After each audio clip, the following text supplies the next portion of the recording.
ত্রিপুরা প্রদেশ NSO এর পক্ষ থেকে আমরা স্কুল এডুকেশন এবং ডাইরেক্টর দুজনের সাথেই আমরা আজকে 2 দিন যাবত আমরা যোগাযোগ করে ওনার সাথে দেখা করার সময় চেয়েছিলাম, কিন্তু দুঃখের বিষয় আমাদের সাথে এই সময় ওনারা কাউ দেখা করবেন না, আমাদেরকে স্পষ্ট বলে দেয়।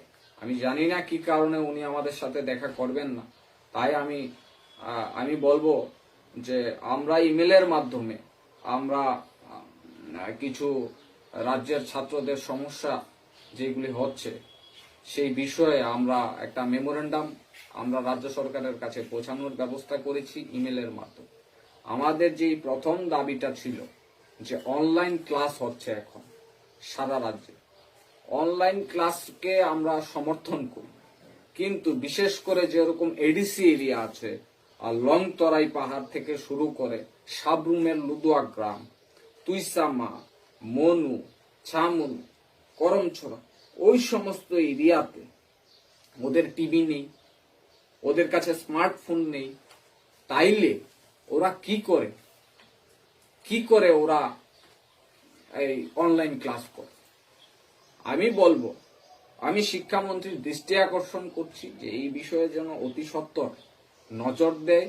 তোর সঙ্গে যারা অনলাইন ক্লাস করছে, অনেক ছাত্ররা আমাকে ফোন করছে যে অনেক ছাত্ররা কনফিউজড হয়ে আছে।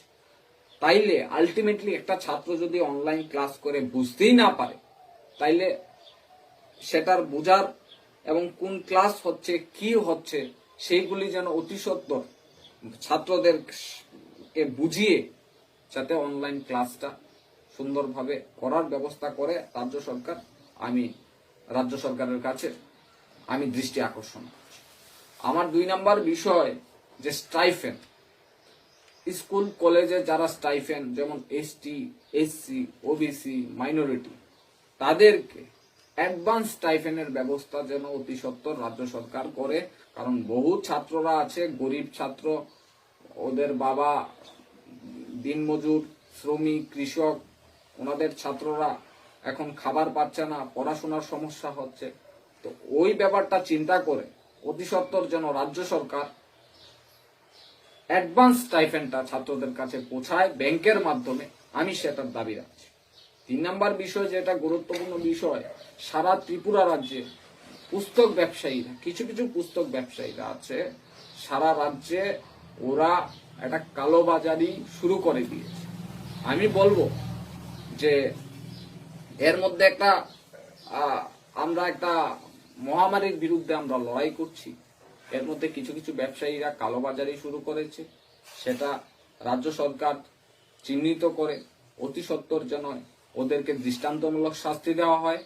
আমি বলবো ত্রিপুরা প্রদেশ এনএসও এর পক্ষ থেকে আমি বলছি যেন অতি সত্বর বই বাজারগুলা, পুস্তক ব্যবসায়ীরা যেন অতি সত্বর ব্যবস্থা গ্রহণ করে, আমি তার দাবি রাখছি এবং শিক্ষামন্ত্রীর দৃষ্টি আকর্ষণ করছি। আমার 4 নম্বর পয়েন্ট যেটা হেল্পলাইন সারা রাজ্যে এবং আমাদের রাজ্যের ছাত্ররা যারা বহির্রাজ্যে আছে, যে হেল্পলাইনের নাম্বার দিয়ে সরকার যে হেল্পলাইনের নাম্বার দিয়েছে সেটা তো কোনো কার্যকলাপই হচ্ছে না। বিভিন্ন ছাত্ররা আমাকে ফোন করছে এবং আমাদের এনএসওয়াই হেল্পলাইনের মধ্যে ফোন করছে, বরঞ্চ আমাদের ছাত্ররা গিয়ে বিভিন্ন ছাত্রদের সাহায্য করছে।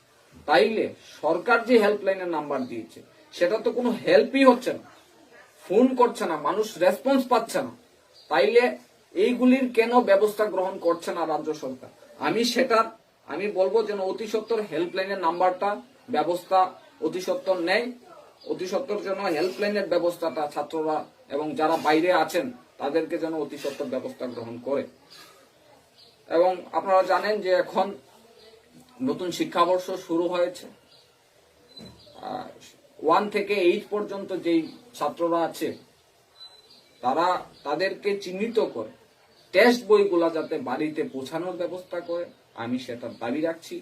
এবং আমি রাজ্য সরকারের কাছে বলবো যে আমাদের যে ডিমান্ডগুলি, এইগুলি গুরুত্বপূর্ণ বিষয়, যেগুলি ছাত্ররা সমস্যা হচ্ছে, এইগুলির দিক থেকে চিন্তা করে অতি সত্বর এইগুলির ব্যবস্থা গ্রহণ করে। আরেকটা বিষয় আমি আপনাদের কাছে বলে দিচ্ছি, আমি কিছুদিন আগে একটা পত্রিকায় দেখলাম, বিভিন্ন ইলেকট্রনিক মিডিয়া এবং প্রিন্ট মিডিয়ায় দেখছি যে মধ্যশিক্ষা পর্ষদের যেই বাস চালু করেছে মাধ্যমিক এবং উচ্চ মাধ্যমিক, খাতা দেখার জন্য। একটা বাসের মধ্যে 40 জনের মতো লোক একটা বাসে করে যাচ্ছে, তাইলে সোশ্যাল ডিস্টেন্সটা কোথায়? সোশ্যাল ডিস্টেন্সটা কোথায়? আমাদের রাজ্যের শিক্ষকরা হলো আমাদের মেরুদণ্ড। তাইলে আমি বলবো যে এই বিষয়ে মধ্যশিক্ষা পর্ষদ পরিচালিত টিআরটিসির যেই বাস দিয়েছে, সেই বাসগুলি আরো বেশি যেন ছাত্রদের মানে শিক্ষকদের আনা নেওয়ার ব্যবস্থা গ্রহণ করে, আমি সেটার দাবি রাখছি। আর আমাদের রাজ্যের ছাত্ররা, আপনারা জানেন যে বিভিন্ন ডিস্ট্রিক্ট, ব্লক লেভেল এবং আমাদের সারা ত্রিপুরা রাজ্যের এনএসওয়াই কর্মীরা, ডিস্ট্রিক্ট থেকে শুরু করে লিডার ওয়ার্কাররা সারা ত্রিপুরা রাজ্যে, আমরা যারা আমাদের বহির্রাজ্যের ছাত্ররা আমাদের ত্রিপুরায় আছে, আমরা সকলকে আমরা সাহায্য করছি। আমরা যে যতটুকু পারছি আমরা হেল্পলাইন আমরা খুলেছি। এই হেল্পলাইনের মধ্যে আমরা সারা রাজ্যে আমরা সাহায্য করছি ছাত্রদের স্বার্থে, এবং বিশেষ করে বিভিন্ন district block wise Zuber Ahmed Khan Kailashahar ডিস্ট্রিক্টে প্রায় 500-র উপরও আমাদের ছাত্রদের ওইখানে আমরা সাহায্যের হাত বাড়িয়েছি। ওইদিকে তেলিয়ামুড়া হচ্ছে, ধর্মনগর হচ্ছে, সাবরুম হচ্ছে, সোনামুড়ায় হচ্ছে, বিশালগড় হচ্ছে, বাজারঘাটে আমাদের ছাত্ররা সাহায্য করছে, আগরতলায় আমরা করছি, যতটুকু পারছি আমরা সাহায্যের হাত বাড়িয়ে দিয়েছি। আমরা মানুষদের ছাত্রদের স্বার্থে আমরা এই করোনা ভাইরাস মহামারীর বিরুদ্ধে লড়াই করে আমরা যতটুকু পারছি ছাত্রদের স্বার্থে আমরা কাজ করছি। এবং আমি ইলেকট্রনিক মিডিয়া এবং প্রিন্ট মিডিয়াকে ধন্যবাদ জানাই যে আমরা যেই কাজগুলি আমরা ছাত্রদের জন্য করছি, এইগুলি আপনারা তুলে ধরার জন্য, আপনারা রাজ্যবাসীর কাছে তুলে ধরার জন্য আমি রাজ্যের ইলেকট্রনিক মিডিয়া এবং প্রিন্ট মিডিয়াদের আমি অসংখ্য ধন্যবাদ জানাই।